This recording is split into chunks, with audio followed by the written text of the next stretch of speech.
Good morning. Welcome to Morning Expresso. You're watching Indian Express. I'm Charulata Biswas. Let's begin with the big story of the day.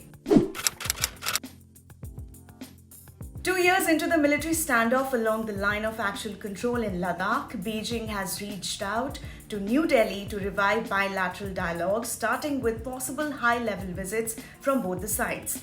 But China's ultimate and clear objective is to host Prime Minister Narendra Modi for the in-person BRICS summit, which will be attended by Russian President Vladimir Putin as well. Here are the stories you'll find only in Indian Express. The BJP is likely to retain its chief ministers in 3 states despite differences in the state units. While there is no ambiguity in the leadership of Yogi Adityanath in Uttar Pradesh, leaders in Goa and Manipur are divided over the choice for the top posts, party sources have said. However, uncertainty continues in Uttarakhand, where a large section of elected legislators support Pushkar Singh Dhami, who lost his seat. Analyzing the results of the Uttar Pradesh Assembly elections, Sudha Pai writes in an opinion column, the triumph of Hindutva over the forces of Mandal points to the BJP moving towards achieving its ambition of creating a Hindu nation, while the radical promise of the Social Justice Party is due to the failures of the leaders seems to be gradually weakening. Let's have a look at the front page. After repeated denials, the centre has admitted to the court that Dheeraj Sharma was made the head of IIM Rohtak despite securing a second division at the undergraduate level. A first-class bachelor's degree was the prerequisite for the job. Sharma completed his term on February 9th this year and has been reappointed for a second term. Here are the must-reads. Congress chief Sonia Gandhi is learned to have spoken to senior leader Ghulam Nabi Azad, at whose house some dissident G23 leaders met on Wednesday.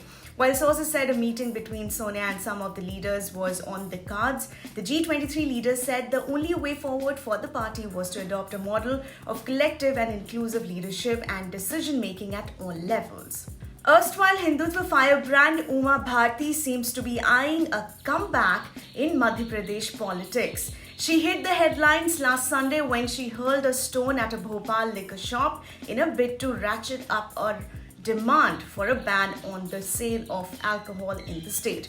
Refusing to comment on the incident, the state BJP distanced itself from Bharti, calling it her personal initiative carried out in her own way. Some senior BJP leaders said it has nothing to do with the state unit, but it was rather a signal to the central party leadership. The Supreme Court has upheld the centre's one rank, one pension OROP scheme, which was challenged by Indian Ex-Service Movement and Association of Retired Defence Personnel.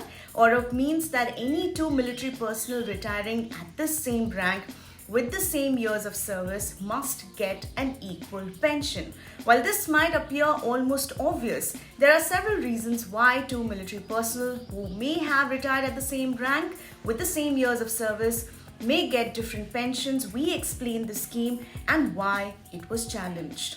From undergraduate degrees to PhDs, higher education courses will undergo a makeover from the next academic session onwards, in tune with the National Education Policy 2020 as per a set of draft frameworks prepared by the University Grants Commission (UGC).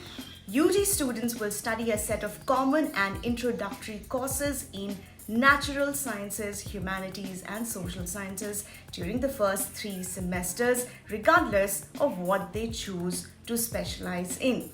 The UGC has also proposed that 60% of the total seats for PhDs be filled by NET JRF qualified students and the remaining through entrance tests conducted by the universities. India is set to host the 2022 Chess Olympiad for the first time ever, but hosting rights didn't come easy. A number of things had to fall into place, including a guarantee of $10 million after some last-minute juggling by the All India Chess Federation. The Tamil Nadu government was able to furnish the financial guarantee in 5 minutes. Sea-facing rooms for players on the picturesque East Coast Road tipped the scales in favor of Mahabalipuram, an hour's drive from Chennai, the state capital with a strong chess culture. And in today's Delhi Confidential, with its victory in Punjab, the Aam Aadmi Party has also secured berths in Rajya Sabha. On Wednesday, hours after Bhagwant Mann was sworn in as Chief Minister of Punjab, AAP sources said former cricketer Harbhajan Singh is among the names that the party has shortlisted to send to the upper house, where its current strength stands at 3. And finally, in today's episode of the Three Things podcast, we discuss the Karnataka High Court's verdict on the hijab ban, its legalities, and how it is affecting students in the state. That's a news wrap from my end. For the latest updates, don't forget to subscribe to our channel, The Indian Express. Thank you for watching.